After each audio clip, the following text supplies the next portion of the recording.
West Bill to Pusing Ulian Chungachu, Mizoram State Sarkarin, Eruk to Boya Tree Palna, a petako may. Hentinia Aman, Achonka Tangaya, so he can I Taho Donani. Impose second gate and comment mark and so tonga. A big takin, head around the YouTube channel, like, subscribe, like comment, share, and look to Sakwato Donia. To like film he in the Tutang Council Boy. Singun yang sunga prosecution seng tu orang muti hilar pun tak nin kerja. Vai nahian heram ahian kan omah heram rel na kan ya. Heram rel na hi pathianin kan pile kan pute kan nule kan pa te mangin nam kan ni anga ro in rel ve a mason na te kaini nam tem sok le chim kila te hian ma aloson ve thenan ti in India Sarkarin District Council min pe a ama ero chu vaini ero chuan chu ma son ve na tura Sarkar min pe ke chu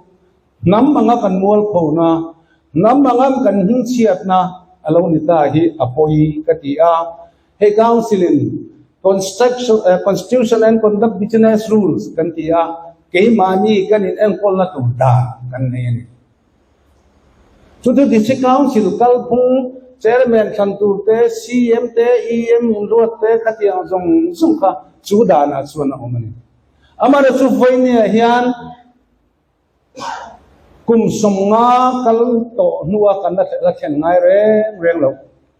helai hol nge ya cm thar te chu governora member nga chuan adil nga chu governor na appoint nga DC ma swearing in thutiam na in la lu turani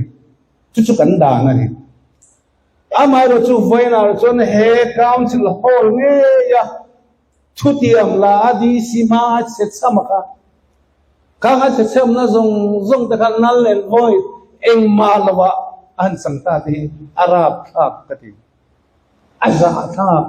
mire nam lo te wangin voina hian kan ram amol phone kan district council ro re na kun zaom na nei to lo hi apoi tak zet chuan voina hian heram chunga cheng kan le wangin mo kan phur ve tho tuna hian long tai phur ka di ti lai so som pakal te ma I chet te jon an nui tat to mai che he ke po MLA kan ya chimlam chu solam chu ti hi ka tok tam to ngoi ti u chen te u in so yang vet chu kan ni lo amma ero chu mirin om lo te awangin he nam le he council za om na le he council kal thung po ti dang lam khop ngain ti hing chiat along ita cm lak lu te hi he ke po cm a voi ni min da lu to ne mila lu don chuan program in siama som turang mang soma helaya te council hall ani mo ro pui takin mizoram ma poi no muang chief sarkar la lu don chuan governor complexa governor lonsa chuda chuan mi som hang te som dik te kal komin chief minister in swearing in ani chin keni apo kan CM chuan tu po lo na ro se swearing in an nei donin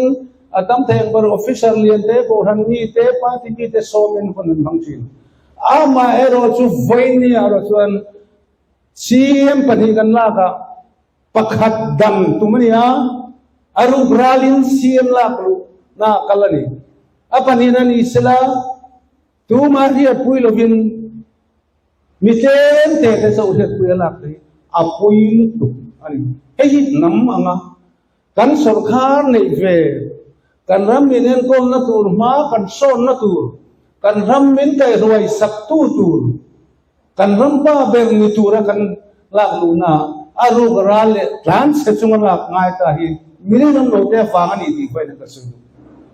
hei vai na hian au vai tak zatin ni ve mo heram hi achiat chuan mo eng ma kan ni bi lo no hết tiếng gần cái gì là ni chuan autonomous council này ta có anh đi lo về cùng ngã CM tu ra cùng ngã chung in CM panga này ni tu ngã gần cái gì là ni chuan hết gần council với ni thọc tu ni sáng đi chuang đi chiếc council nuôi lộ là employer thế kan om nahi kan council nahi nei an ngai lo ve lal na le thuni nei chur mo tin hon an bangai min ti palang ti hom em ani chuma chuan kum to pa November general election kan nei do chuta chuan ngai tu na fin tak imang u eni ho hi vote nei ve kan ni hetiang nga kan ram kaltir le kan ro re na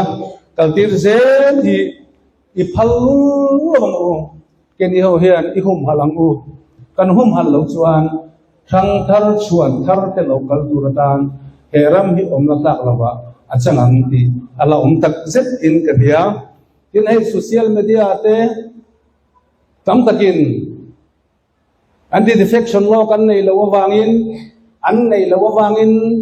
ani ankal anti defection law dan nei thoti rai chuan thin lunga anti defection law hi kan MDC te kan politician ten nei jok sela chu vat lu don em ka di sa jo song ko le kan hi MDC kan ni tir khan an soi thina kan chel te ji nga ka soi ve chu anti defection law in thoti rai chuan nangma chele thariat na MDC ini chana lal nate thudei nate power riltama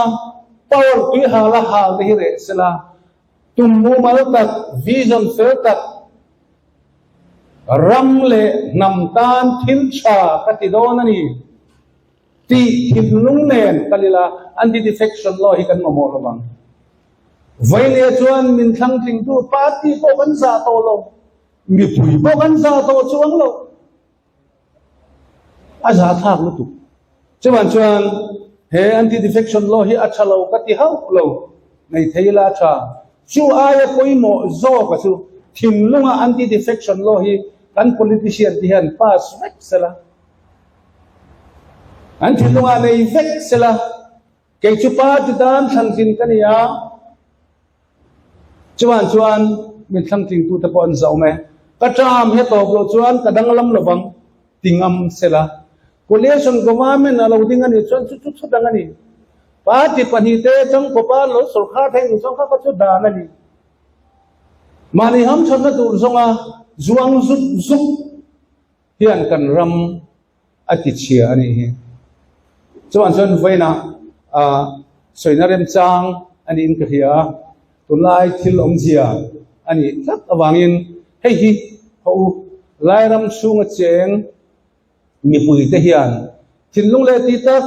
setin ivei te angu siam that na hi ke mani mazon chawani thok te angu chutiang ani lo chuan heram hi omata lawa achuak palang ti ala om em ani ti kha rem changa kan soi ham du ani